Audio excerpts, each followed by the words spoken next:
It was past midnight when I first saw the motel. The flickering neon sign read, Red Maple Inn, its red letters half burned out.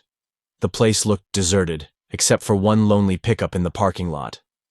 I pulled into the gravel lot, the tires crunching like bones under my car. The air smelled of mildew and gasoline.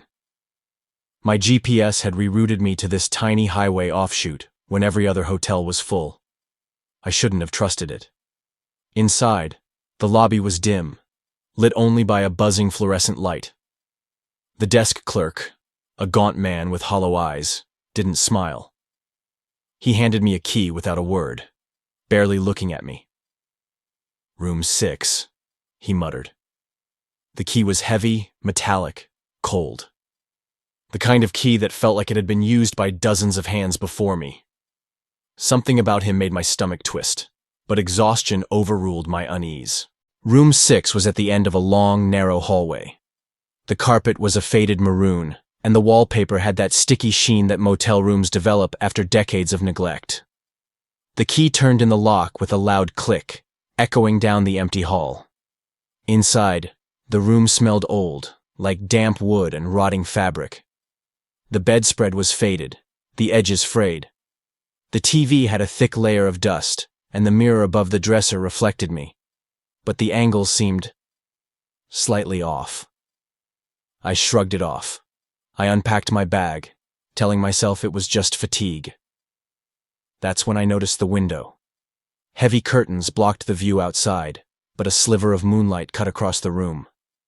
In that sliver, I thought I saw someone, or something, standing silently in the corner. I spun around. Nothing. Sleep didn't come easily. Every creak of the building made me flinch. The clock on the nightstand ticked louder than it should have. Around 2:37 a.m., I heard it.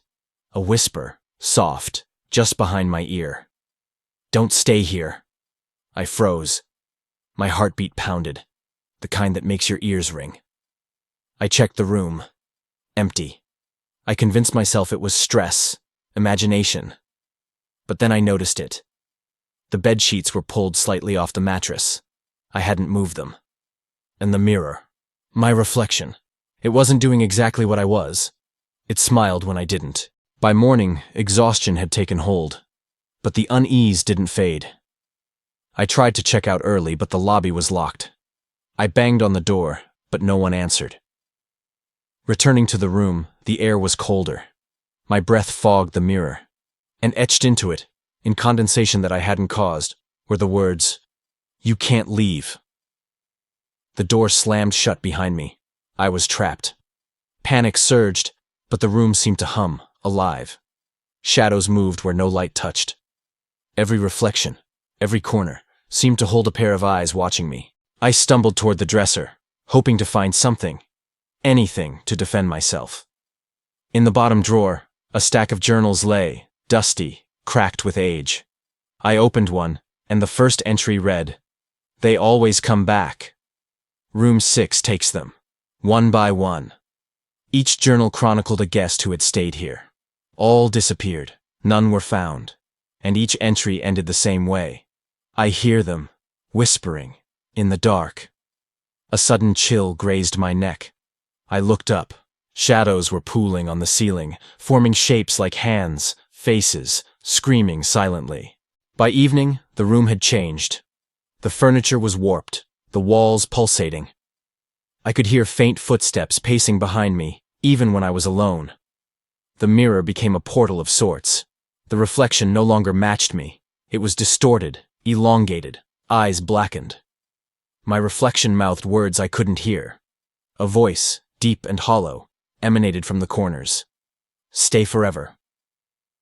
I tried the door. Locked. Windows sealed shut. The room was no longer a motel room. It was a cage, a prison. In desperation, I flipped through the journals. One last entry caught my eye. "The room chooses. It feeds. The key is never given by chance. You are its guest. Forever." The key in my pocket grew warm. Hot, almost burning. I dropped it. The key rolled under the bed, and from beneath, a pair of pale, skeletal hands emerged. I screamed. Shadows surged, and the room twisted around me. I felt myself being dragged toward the mirror. The reflection smiled triumphantly. My scream echoed, swallowed by darkness. I woke up in the lobby the next morning. Sunlight streamed through the windows. The clerk smiled warmly this time. "Room 6 was ready for you," he said casually. I stumbled outside. The pickup truck was gone. But then I noticed my own reflection in the lobby window. The eyes were hollow, and the faintest whisper followed me. "Next guest." I ran. But somewhere in the distance, I could see room 6's door closing slowly, waiting. Thank you for watching C&T Horror Stories. Please like and subscribe for more stories.